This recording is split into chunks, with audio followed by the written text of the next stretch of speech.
The Indian Himalayas are home to Roopkund Lake, a remote body of water situated in a snowy valley. This lake is notorious for the hundreds of human skeletons scattered around and beneath its icy surface. Located at an elevation of 16,500 feet on the steep slopes of Trisal, one of India's highest mountains in the state of Uttarakhand, Roopkund Lake has piqued the interest of many. The remains were first discovered in 1942 by a British forest ranger who was patrolling the area. Depending on the season and weather, the lake, which remains frozen for most of the year, expands and contracts. It is only when the snow melts that the skeletal remains become visible, sometimes with flesh still attached and remarkably well preserved. To date, an estimated 600 to 800 skeletons have been discovered in this area. In tourism promotions, the local government refers to it as a mystery lake. For more than half a century, anthropologists and scientists have studied these remains, grappling with many questions. Who were these individuals? When did they die? How did they meet their end? Where did they originate from? One historical theory links the remains to an Indian king, his wife, and their attendants, all of whom perished in a blizzard approximately 870 years ago.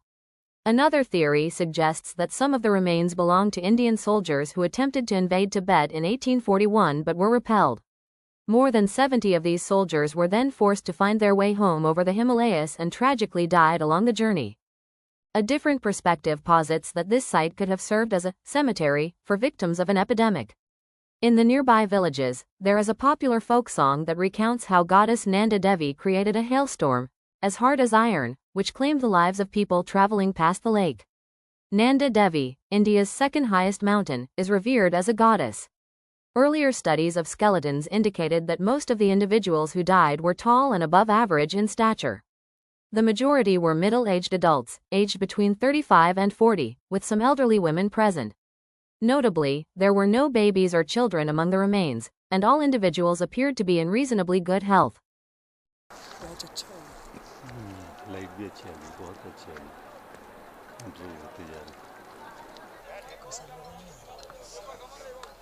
It was widely believed that the skeletons belonged to a single group of people who perished together in a catastrophic event during the 9th century.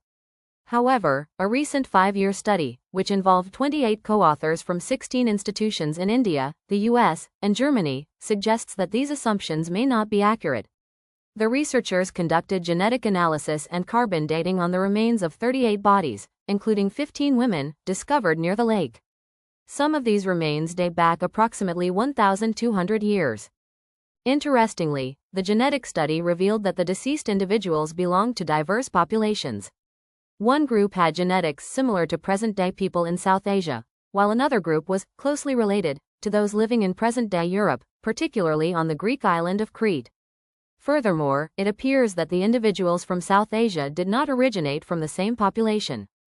Some of the individuals have ancestry more common among groups from the northern part of the subcontinent, while others have ancestry typical of southern groups, explains Ms. Harney.